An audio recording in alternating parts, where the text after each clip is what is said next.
Hi hello ಸಂವಿಧಾನದ ಶಿಲ್ಪಿ.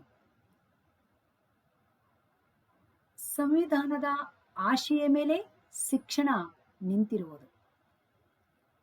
ನಮ್ಮ ಶಿಕ್ಷಣ ನಿಂತಿರುವುದೇ ಸಂವಿಧಾನದ ಆಶೆಯ ಮೇಲೆ. ಏಕೆಂದ್ರೆ ನೀವು ಯಾವುದೇ ಪಾಠ ಮಾಡಿ ಬನ್ನಿ, ಅದರ ಮಾರಲು ನಮ್ಮ ಸಂವಿಧಾನದಲ್ಲೇ ಇದೆ.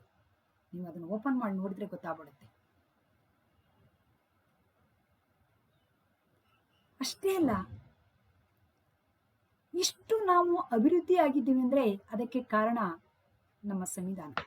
ನಮ್ಮ ಭಾರತ ದೇಶ ಇಷ್ಟೆಲ್ಲ ಇಂಪ್ರೂವ್ಮೆಂಟ್ ಆಗಿದೆ ಅಂದ್ರೆ ಸಂವಿಧಾನವೇ ಕಾರಣ. ಶೈಕ್ಷಣಿಕವಾಗಿ, ಆರ್ಥಿಕವಾಗಿ, ಸಾಮಾಜಿಕವಾಗಿ, ಧಾರ್ಮಿಕವಾಗಿ, ಯಾವುದೇ ರಂಗದಲ್ಲಿರಬಹುದು. ಇಷ್ಟೆಲ್ಲ ಅಭಿವೃದ್ಧಿಯಾಗಿದೆ ಅಂದ್ರೆ ಅದಕ್ಕೆ ಕಾರಣ ನಮ್ಮ ಸಂವಿಧಾನ. ನಮ್ಮ ಭಾರತ ದೇಶದ ಸಂವಿಧಾನವೇ ಕಾರಣವಾಗಿರುತ್ತದೆ ಅಂದಾಗ ಇಂದು ಸಂವಿಧಾನ ಶಿಲ್ಪಿ ಡಾಕ್ಟರ್ ಬಿ.ಆರ್. ಅಂಬೇಡ್ಕರ್ ಅವರು ಜನಿಸಿದ ದಿನ. ಅವರು 1891 ಏಪ್ರಿಲ್ 14ರಂದು ಜನಿಸಿ ಸಂವಿಧಾನದ ರಚನೆಯಲ್ಲಿ ಮಹತ್ವದ ಪಾತ್ರ ವಹಿಸಿದರು. ಸಮಾಜದಲ್ಲಿ ಸ್ವಾತಂತ್ರ್ಯ, ಸಮಾನತೆ ಮತ್ತು ಸೋದರತ್ವ ಭಾವನೆಗಳನ್ನು ತಿಳಿಸಿಕೊಡುತ್ತದೆ ಯಾವುದು ನಮ್ಮ ಸಂವಿಧಾನ. ಇಂದು ಅವರ ಜನ್ಮದಿನ. ಈ ಸಂದರ್ಭದಲ್ಲಿ ಅಂಬೇಡ್ಕರ್ ಅವರು ಕೆಲವು ಮಹತ್ವದ ನುಡಿ ಮುತ್ತುಗಳನ್ನು ಸ್ಮರಿಸಿಕೊಳ್ಳೋಣ. ಯಾಕಂದ್ರೆ ಸ್ಮರಿಸಲೇಬೇಕಲ್ವಾ? ಇಷ್ಟೆಲ್ಲ ನಾವು ಅಭಿವೃದ್ಧಿ ಆಗಿದ್ದೀವಿ ಅಂದ್ರೆ ಸ್ಮರಿಸಲೇಬೇಕಲ್ವೇ ನಾವು? ಇಷ್ಟೆಲ್ಲ ಅವರು ಎಷ್ಟು ಪುಸ್ತಕಗಳನ್ನು ಓದಿರ್ಬೋದು. ಅಷ್ಟೊಂದು ಜ್ಞಾನ ಅವರಿಗೆ ಬಂತು ಅಂದ್ರೆ ಪುಸ್ತಕವನ್ನು ಓದಬೇಕಂತ ಯಾಕೆ ಹೇಳಿದ್ದಾರೆ? ಅವರು ಎಷ್ಟು ಪುಸ್ತಕವನ್ನು ಓದಿದ್ದು? 54,000 ಪುಸ್ತಕಗಳನ್ನು ಓದಿದ್ದಾರೆ.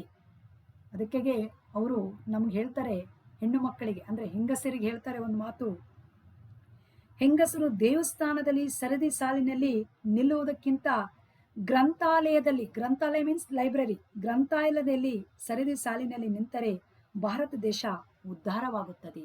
ಖಂಡಿತವಾಗಿ ಹೌದು. ನಾವುಗಳು ಹೋಗಿ ದೇವಸ್ಥಾನದಲ್ಲಿ ನಿಲ್ಲುವುದಕ್ಕಿಂತ ಗ್ರಂಥಾಲಯ, ಲೈಬ್ರರಿಯಲ್ಲಿ ನಿಂತರೆ ಖಂಡಿತವಾಗಿ ಅಭಿವೃದ್ಧಿ ಆಗುತ್ತದೆ. ಎಂತಹ ಒಂದು ನುಡಿಮುತ್ತು, ಎಂತಹ ಮಾತು ಅದ್ಭುತವಾಗಿದೆ. ಯಾಕಂದ್ರೆ 54,000 ಪುಸ್ತಕವನ್ನು ಓದಿದ್ದಾರೆ, ಒಂದೆರಡಲ್ಲ. ನಾವು ಒಂದು ಪುಸ್ತಕದ ಒಂದು ಪೇಜನ್ನು ಅರ್ಥೈಸ್ಕೊಳಕ್ಕಾಗಲ್ಲ ನಮ್ಗೆ.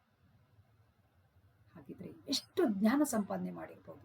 ಯಾಕಂದ್ರೆ ಪುಸ್ತಕ ಯಾವಾಗ್ಲೂ ಜ್ಞಾನವನ್ನು ಕೊಡುತ್ತದೆ ನಮ್ಗೆ. ನಮಗೆ ಕಂಪ್ಯೂಟರ್ ಇರ್ಬೋದು, ಅದೆಲ್ಲ ಓನ್ಲಿ ಇನ್ಫಾರ್ಮೇಶನ್ ಮಾತ್ರ ಕೊಡುತ್ತದೆ. ಪುಸ್ತಕ ಯಾವಾಗಲೂ ನಮಗೆ ಜ್ಞಾನವನ್ನು ಕೊಡುತ್ತದೆ. ಅಷ್ಟೇ ಅಲ್ಲದೆ ನಮ್ಮ ಪುಸ್ತಕ ನಮ್ಮನ್ನು ಓದಿದ್ರೆ ನಮ್ಮನ್ನು ತಲೆ ಎತ್ತಿ ನಡೆಯುವಂತೆ ಮಾಡುತ್ತದೆ. ಪುಸ್ತಕದಲ್ಲಿ ಅಷ್ಟು ಜ್ಞಾನ ಇರುತ್ತದೆ. ಸುಮ್ಮನೆ ಪುಸ್ತಕಗಳು ಇರುವುದಿಲ್ಲ ಅನ್ನೋದನ್ನು ಈ ಸಂದರ್ಭದಲ್ಲಿ ನಾವು ನೆನೆಸ್ಕೊಳ್ಬೇಕಾಗುತ್ತದೆ. ಅಷ್ಟೆಲ್ಲ ಅಷ್ಟು ಜ್ಞಾನ ಸಂಪಾದನೆ ಮಾಡಿದರೆ, ಅಷ್ಟು ಶಿಕ್ಷಣಕ್ಕೆ ಸಂಬಂಧಪಟ್ಟ ನೀವು ಯಾವುದೇ ಪಾಠವನ್ನು ಮಾಡಿ ಬನ್ನಿ, ಸಂವಿಧಾನದಲ್ಲೇ ಇದೆ ಅದರ ಮಾರಲ್. ನೀವು ನೋಡಿ, ಅದನ್ನು ನೋಡಿದ್ರೆ ಗೊತ್ತಾಗುತ್ತದೆ. ಅಷ್ಟೇ ಅಲ್ಲ, ಅವರಷ್ಟು ಇತಿಹಾಸವನ್ನು ತಿಳಿದುಕೊಂಡವರು ಜಗತ್ತಿನಲ್ಲಿ ಯಾರೂ ಇಲ್ಲ. ಇವರಷ್ಟು ಇತಿಹಾಸ ಬಗ್ಗೆ ತಿಳಿದುಕೊಂಡವರು ಅಂದರೆ ವಿಶ್ವದಲ್ಲಿಯೇ, ಪ್ರಪಂಚದಲ್ಲಿಯೇ ಏನು ನಾವು ವಿದ್ವಾಂಸರು ಅಂತ ಕರಿತೀವಲ್ಲ, ಆ ಪಟ್ಟಿಯ ಸಾಲಿನಲ್ಲಿ ಇವರು ಕೂಡ ಒಬ್ಬರು. ಅದಕ್ಕೆ ನಾವು ಹೇಳಬೇಕು, ಪುಸ್ತಕವನ್ನು ಓದಬೇಕು ಅನ್ನೋದಕ್ಕೆ. ಯಾಕಂದ್ರೆ ಅಷ್ಟು ಬರಿಬೇಕಂದ್ರೆ ಸಾಮಾನ್ಯ ಆಗುವುದಿಲ್ಲ.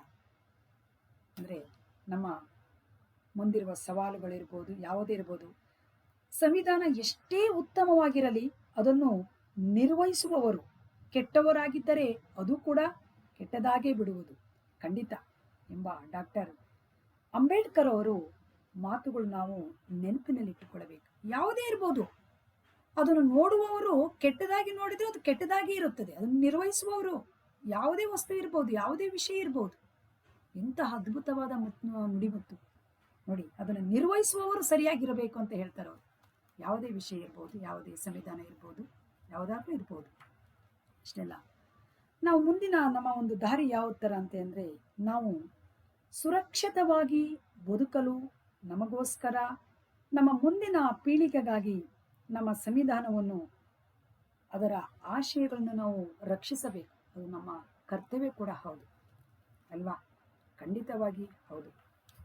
ಅಷ್ಟೇ ಅಲ್ಲ, ನಾವೆಲ್ಲರೂ ನಮ್ಮ ಸಂವಿಧಾನವನ್ನು ಸರಿಯಾದ ರೀತಿಯಲ್ಲಿ ಅರ್ಥೈಸಿ ಅದರಂತೆ ನಡೆದುಕೊಂಡರೆ ಕೆಲವೇ ವರ್ಷಗಳಲ್ಲಿ ನಮ್ಮ ಸಮಸ್ಯೆಗಳನ್ನು ಪರಿಹರಿಸಿಕೊಳ್ಳಬಹುದು ಮತ್ತು ಸವಾಲುಗಳನ್ನು ಹಿಮ್ಮೆಟ್ಟಿಸಬಹುದು.